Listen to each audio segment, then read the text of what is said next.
Now, upon the reveal of the future of the MCU as a whole at this year's San Diego Comic-Con, a fire lit up under me. It gave me assurance that the mixed bag that is Phase 4 of the longest string of stories ever told had a definite future and roadmap that has Kevin Feige at the top steering the ship of this multi-billion-dollar franchise. And most importantly, it also gave me the push to revisit some of the films that made it what it is today.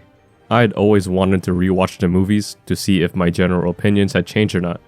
Some I've seen a few times, and others, meaning most of them, I've only seen one time.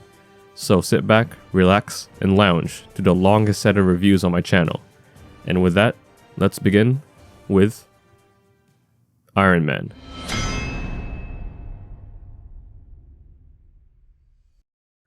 Iron Man is one of the many films I've only seen once, and yes, I saw it in theaters back in 2008. And to be honest with you, I don't remember a lot of the film other than the building of the suit and the giant robot fight at the end. Of course, I'd eventually pieced the film together as I've grown older, seeing clips throughout the years, but I've never gotten a chance to sit down and fully watch it since. The one that started everything. So, does it hold up? Yeah, I'd say so for the most part. Everything about the film feels weird. It has a very different vibe and aura that MCU films of today don't have. Some of that probably stems from it still being attached to Paramount at the time, but I'd say a lot of it had to do with the late 2000s filmmaking. It felt very rough and boots to the ground, with it being shot on film, one of the very few MCU films to do so. And not only does its visuals convey this, but its sound design as well. Like nothing sounds cosmic and nothing sounds out of this world yet, just some iron on iron action.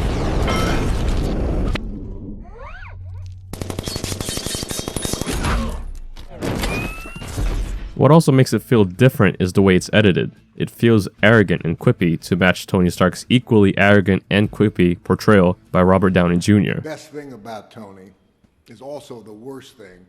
He's always working. Who, by the way, gives a phenomenal performance supported by a great cast in Gwyneth Paltrow, Jeff Bridges, and Terrence Howard.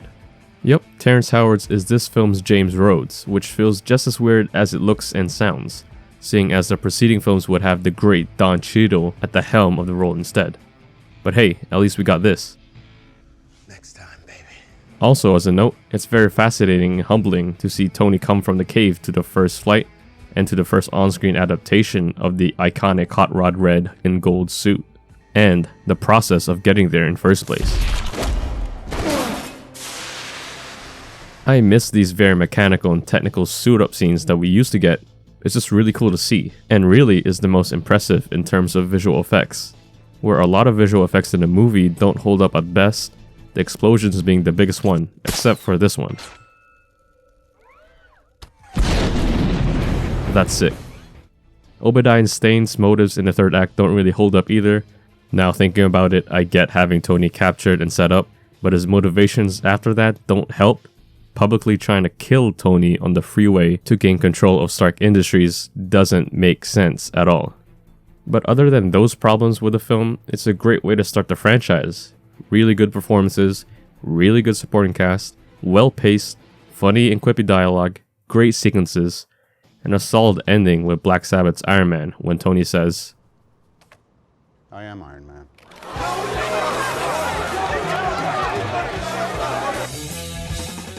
Now that's sleek. 7.7 out of 10, let's go to the next one.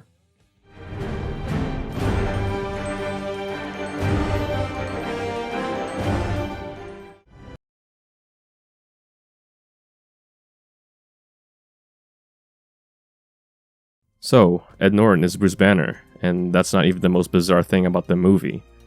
Iron Man was backed by Paramount, and this was backed by Universal Studios, and it very much feels different in so many aspects.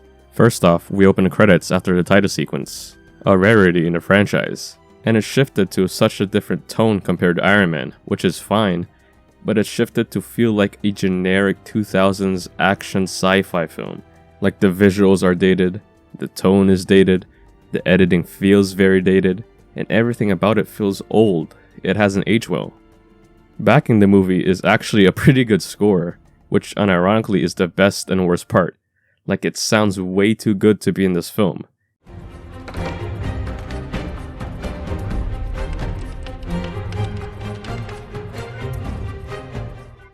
It sounds grand, considering the story and its scope.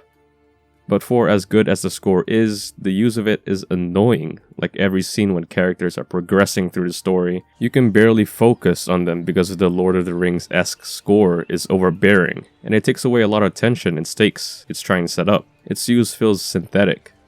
Come here. What? Just want to do this. It's better like that. The story, by the way, is just boring. After the first act, I just didn't care at that point. The best scenes are when the Hulk is, well, hulking out. And the first time we actually get to see Banner Hulk out was fairly menacing. A type of freakout we don't see in later iterations of the MCU. I just wish they'd turn on a bit more lights because I can just barely see anything throughout the time of the scene. And going against Ed Norton's Hulk is Tim Roth's Abomination, who gives a fine performance, but his stature and build just look weird, considering future iterations of super soldiers have much more impressive builds. Speaking of performances, Will Hurt gives the best performance as Thunderbolt Ross in the movie, which is good, but Liv Tyler's performance just takes away any tension set by Ross or anyone throughout, and it leads to lackluster chemistry when Ed Norton and her are in scenes together. Especially when Bruce is in Hulk form, where it might seem decent for the time. For today's standards, it's aged horribly. Like Tony's suits from the first movie aged gracefully, and in this, it's just so bad.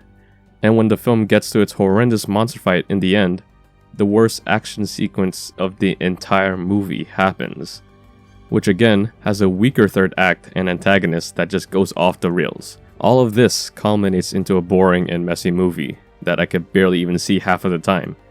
But the times I do see it, it's fun to see the big green guy go off against everyone. Very little replay value though. 5.8 out of 10, passable movie.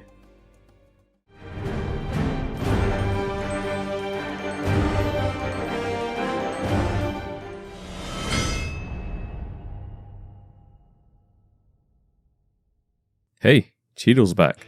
So after the massive success of the first movie, Marvel helms Favreau to direct its sequel. And wow, it's painfully average.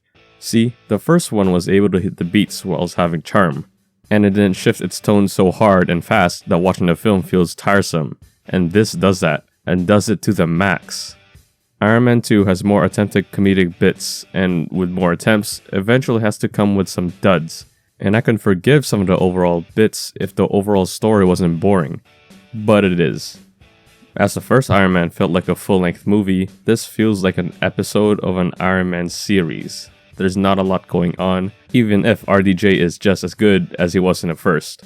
Sam Rockwell does fine as Justin Hammer, but his pairing with Mickey Rourke's Whiplash is just so bad.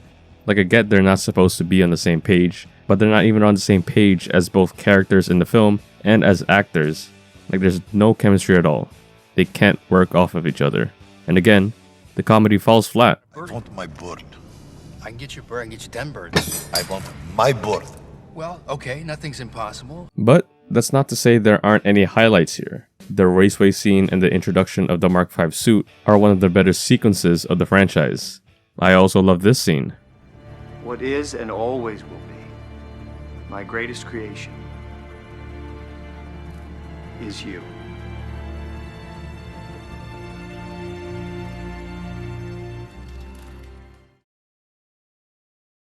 Everything from the dialogue to the tone and to the score makes this such a great scene in an otherwise sleeper of a movie. This sadly becomes a trend in a lot of future movies too. After those scenes, the film treads along to just further set up the MCU, the introduction of Scarlett Johansson's Black Widow, and the tease of both Captain America and Thor for a potential Avengers movie. This just makes it even more disappointing as to how painfully average this movie is, since I'd say it's probably as important as the first Iron Man in terms of world building. But anyway, 6.3 out of 10. Oh, and will you look at that?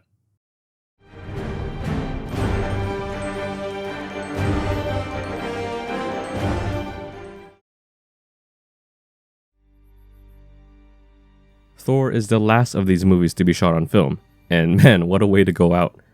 I will say that it looks so much more alive and richer, whether it's on Asgard or on Earth. The colors pop and don't look drained at all, a problem future movies run into. But while the colors are pleasing, the filmmaking is insane. in kind of a bad way. First off, having Kenneth Branagh as the director, this film acts like it's better than it actually is, like there's something about the way it's shot and the way it's paced, feels way too confident, borderline arrogant, and that mainly comes from its story. It's fairly boring throughout, like I didn't care what the hell was going on. Even the action scenes couldn't make me like this movie a whole lot. I'd even say the Hulk's action was better than this, and half the time I couldn't even see what was going on in that movie. I think this is a film where you either love the Shakespearean fantasy film, or hate its boring and mundane dialogue. Like, what cares the movie are the performances? Tom Hiddleston and Anthony Hopkins give great performances considering their material. Like, I listen to them whenever they talk, because they're engaging and entertaining when giving their lines. Why you favored Thor all these years? Because no matter how much you claim to love me, you could never have a frost giant sitting on the throne of Asgard. I also like the chemistry between the team on Earth. All give fine performances. Nothing feels off. As for the lads in Asgard, apart from Lady Sif, they're forgettable. And clearly, in future entries in the franchise, the filmmakers think so as well. But we'll get to those at a later date. Thor and Loki's dynamic is really good. There's nothing much to say there, which you could say for the entirety of the film. It just does a lot of world building and setting up for future side characters and their importance in the future films. You see the trend here? So yeah, never gonna watch it again. Decent first act, boring second act, and a passable third act. I'm giving this a 5.9 out of 10. Also, Thor's bleached eyebrows. Yikes.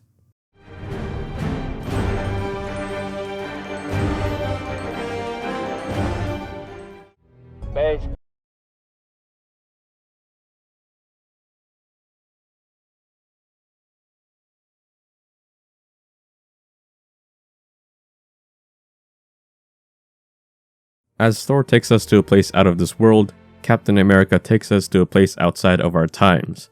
I remember liking this movie a decent amount, mainly because it felt more cohesive and consistent than the last 3 films, and after watching it again, I actually like it even more. Looking at some of the ratings it's gotten across various movie rating sites like IMDb, Rotten Tomatoes, and Metacritic, I was kinda stunned by it. Look, I'm not saying it's phenomenal by any means, but it's the strongest movie in this phase since Iron Man. The first half of the film is mainly my favorite, a well-paced, deep-dive study on the values of Steve Rogers. And I gotta say, the visuals here look really good. It feels authentic, and at times, I forget what I'm watching is a comic book movie. Also, the film's best scenes, aside from a few at the very end, show up here. I don't want to kill anyone. I don't like bullies. I don't care where they're from. Get away! Get back!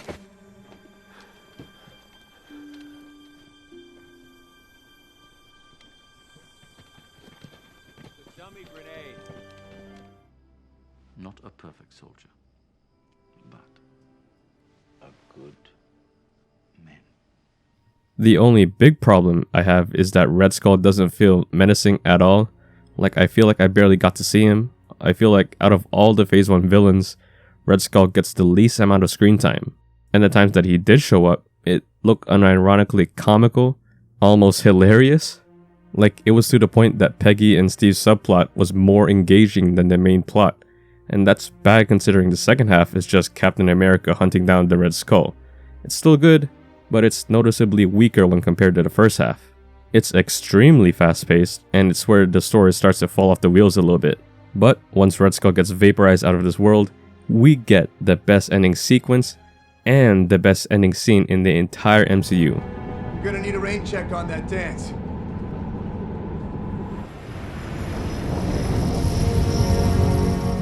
Something about this feels very cathartic, yet fulfilling, and the last scene just puts the cherry on top of all of this. I had a date. A very strong first act, good second act, decent third act, and a phenomenal ending. 7.4 out of 10.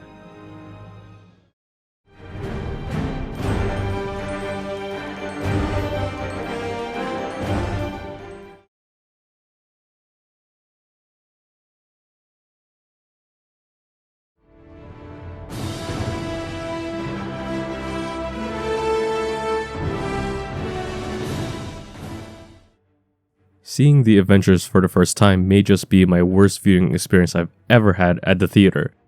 With it being 2012, 3D was all the hype, and all the various theaters around me only showed the movie in 3D when released.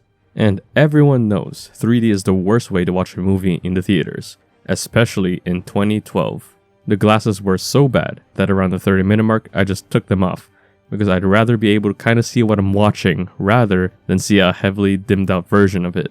So, getting that out of the way, the movie is great, plain and simple. I am a firm believer that The Avengers is a phenomenal movie. Not the greatest film of all time that features a comic book character, but I can see it being a strong contender for the greatest true comic book movie ever. I love that it embraces its campiness at times. I mean, look at Cap's suit for proof. Look at some of the shots throughout.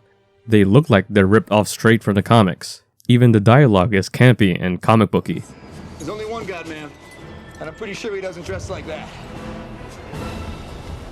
And there are some very clever scenes in this too, that shine through all the comic book jargon. Not to men like you. There are no men like me. There are always men like you. Like, come on, that's great. The movie's bedrock though is obviously the Avengers themselves. They all just mesh together very well, and through their differences in character and beliefs, act cohesively as a single protagonist. That's what happens when you have a film with a great well-paced story, a great score, and visual effects that have aged pretty well. The only major problem here, and it's been done to death, is that it looks horrible. It is the weakest in all of the MCU in terms of lighting and color. It looks like a TV movie. It is such a gigantic misstep, considering that film is mainly a visual medium, so I'm constantly being reminded about the utterly garbage visuals. And I think a lot of that has to do with the lighting. There's just way too much lighting making the movie so flat. Like when scenes are dark and there are natural sources of light, those scenes look the best. And because you can only do so much with editing lighting after filming, color grading doesn't really help either. It's disappointing because this is such a great movie from top to bottom that is drawn down by this aspect. A strong story, strong leads, a strong antagonist, strong supporting cast, a strong score, and the worst visuals of the entire franchise. 7.9 out of 10.